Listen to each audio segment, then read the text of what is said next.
The colors we wear. Nia's hands had been a vibrant blue for 3 years. Not the deep navy of the truly heartbroken, thank goodness, but not the color of someone who'd moved on either. She was somewhere in between. A shade that screamed, "I'm fine, really," to anyone who bothered to look. She noticed his hands first. Green. Both of them a rich emerald that seemed to catch the light filtering through the bakery window. Green meant a cheater, someone who'd strayed, and the depth of the color suggested it wasn't just once. He caught her staring and smiled apologetically, tucking his hand into his jacket pockets. I know. Not a great first impression. Nia felt her cheeks warm. I'm sorry, I wasn't. It's fine. It's why the system exists, right? Full transparency. He gestured to the empty chair across from her. Mind if I sit? All the other tables are taken. She should say no. Green hands were a red flag, or a green flag, she supposed, in the most literal sense. But something about his directness, the way he didn't try to hide or make excuses, made her nod. I'm Justin, He said, sitting down and deliberately leaving his hands visible on the table. Hi, Justin, I'm Nia.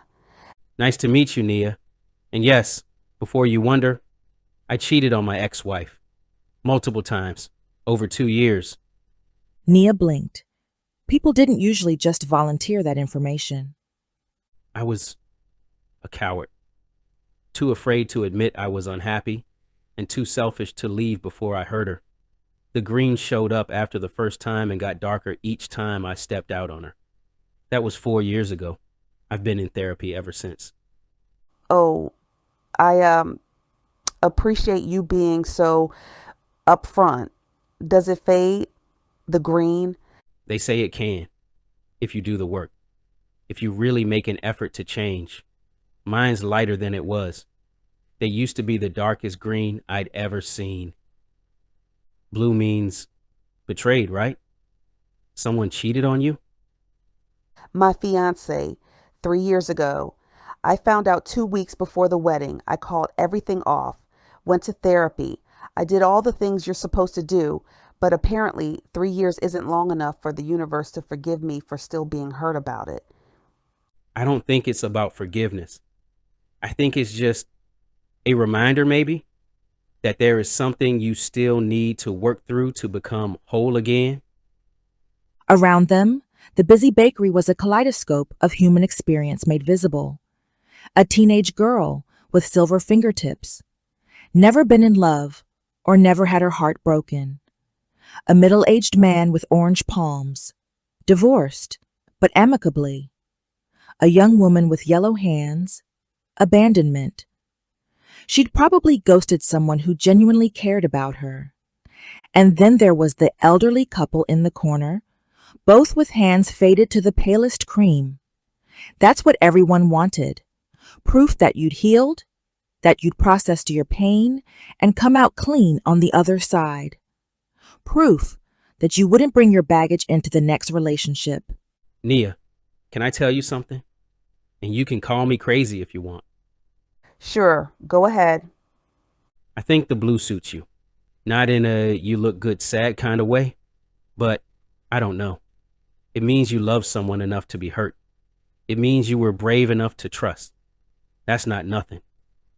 Nia looked down at her hands.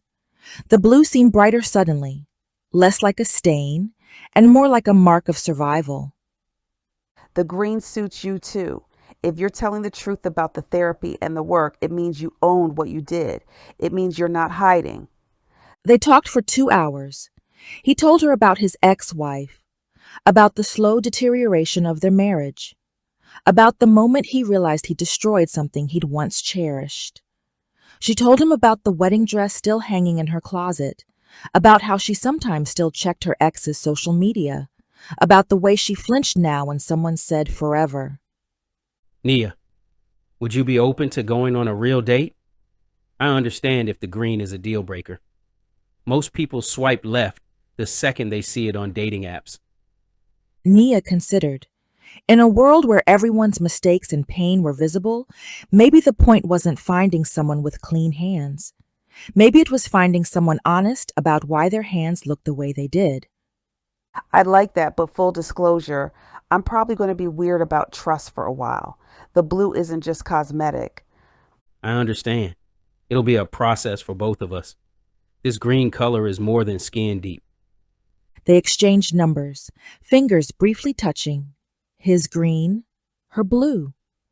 Over the next few months, they enjoyed breakfast dates and walks in the park where they held their color-marked hands without shame. He met her friends, who eyed his green hands suspiciously, at least until he won them over with self-deprecating honesty. She met his therapist, who said the green had faded another shade. One morning, 6 months in, Nia woke up and looked at her left hand. The blue had shifted, just slightly, but unmistakably. It was now tinged with her golden skin color, a sign of genuine healing, the color of trying again. She sent Justin a photo. His response came immediately. Nice. Look at your boy's hands. His photo showed green that had paled to sage, the color barely darker than the skin around it. Not fully faded yet. Maybe they would never be completely. But they were changing, together, their colors shifting like a sunset in slow motion. At the park that afternoon, Justin reached across the bench and took her hand, the lightest blue and palest green intertwined. Around them, the world wore its history on its skin. Silver innocence and orange endings, yellow regrets and navy grief. But Nia had stopped seeing it as a warning label, started seeing it as a story everyone carried, a story that didn't end just because someone could see its chapters written on your hands. She squeezed Justin's fingers, imperfect and trying. He squeezed back with his touch steady and sure. And somewhere beneath their skin, invisible to everyone but themselves, they both felt their colors shift another shade toward healing, not erasing the past, just making room for what came next. Together,